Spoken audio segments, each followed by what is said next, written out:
हे दोस्तों, आज मैं आपको बेडरूम रिलेटेड वर्ड्स के नेम हिंदी और इंग्लिश में बताऊंगा। तो वीडियो को आगे बढ़ने से पहले आप हमारे चैनल को सब्सक्राइब कर दीजिए और इस वीडियो को लाइक कर दीजिए। तो चलिए शुरू करते हैं। आज का पहला वर्ड है ये। इसे हिंदी में सैनकक्स कहते हैं और इंग्लिश में बेडरूम कहते हैं। इसे हिंदी में पलंग कहते हैं और इंग्लिश में बेड कहते हैं। इसे हिंदी में गद्दा कहते हैं और इंग्लिश में मैट्रेस कहते हैं। इसे हिंदी में चादर कहते हैं और इंग्लिश में बेड शीट कहते हैं। इसे हिंदी में तकिया कहते हैं और इंग्लिश में पिलो कहते हैं। इसे हिंदी में तकिया का कवर कहते हैं और इंग्लिश में पिलो केस कहते हैं। इसे हिंदी में मसनद या फिर गोल तकिया कहते हैं और इंग्लिश में बोल्स्टर कहते हैं। इसे हिंदी में रजाई या गद्दा कहते हैं और इंग्लिश में क्विल्ट कहते हैं।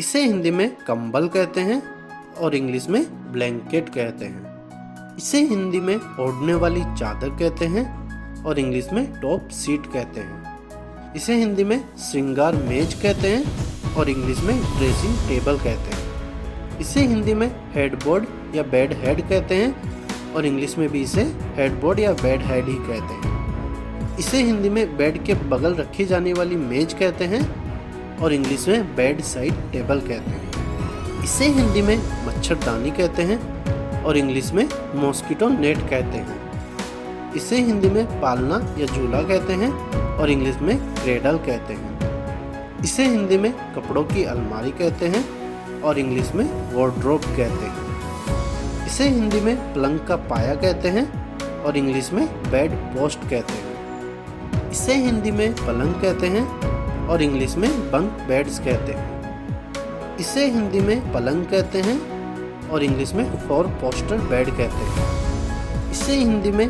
दीवान पलंग कहते हैं और इंग्लिश में दीवान बेड कहते हैं। इसे हिंदी में पर्दे या पर्दा कहते हैं और इंग्लिश में कर्टेन्स कहते हैं। इसे हिंदी में पर्दे की रेलिंग या पर्दा टांगने का डंडा कहते हैं और इंग्लिश में कर्टेन्स रेल कहते हैं। इसे हिंदी में गलीचा या कालीन कहते हैं और इंग्लिश में रग कहते हैं। इसे हिंदी में दीवार की घड़ी कहते हैं और इंग्लिश में वॉल क्लॉक कहते हैं। इसे हिंदी में अलार्म घड़ी कहते हैं और इंग्लिश में अलार्म क्लॉक कहते हैं। इसे हिंदी में दर्पण या शीशा कहते हैं और इंग्लिश में मिरर कहते हैं। इसे हिंदी में पंचांग कहते हैं और इंग्लिश में कैलेंडर कहते हैं। इसे हिंदी में टेलीफोन या दूरभाष कहते हैं और इंग्लिश में टेलीफोन कहते हैं। इसे हिंदी में दीवारी कागज कहते हैं और इंग्लिश में वॉलपेपर कहते हैं। इसे हिंदी में तिपाई स्टूल चौकी कहते हैं और इंग्लिश में स्टूल कहते हैं। इसे हिंदी में कुर्सी कहते हैं और इंग्लिश में चेयर कहते हैं। इसे हिंदी में बिजली का बल्ब कहते हैं और इंग्लिश में लाइट बल्ब कहते हैं।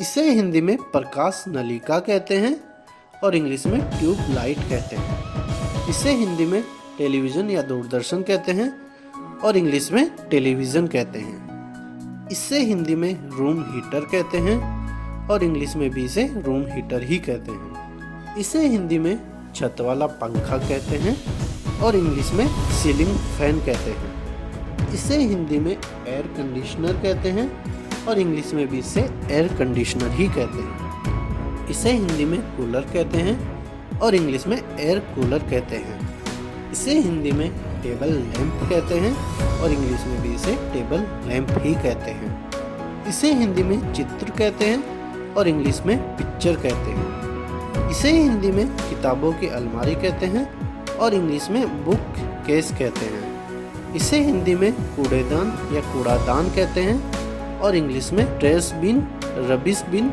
या फिर डस्ट बिन भी कहते हैं। और हिंदी में चप्पलें या चप्पल कहते हैं। इसे इंग्लिश में स्लीपर्स कहते हैं। इसे हिंदी में पायदान कहते हैं और इंग्लिश में डोरमेट कहते हैं। और आज का आखिरी वर्ड है ये।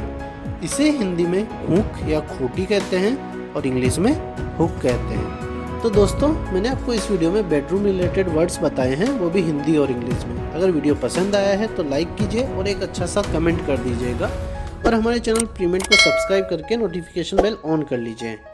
Finally, thank you for watching.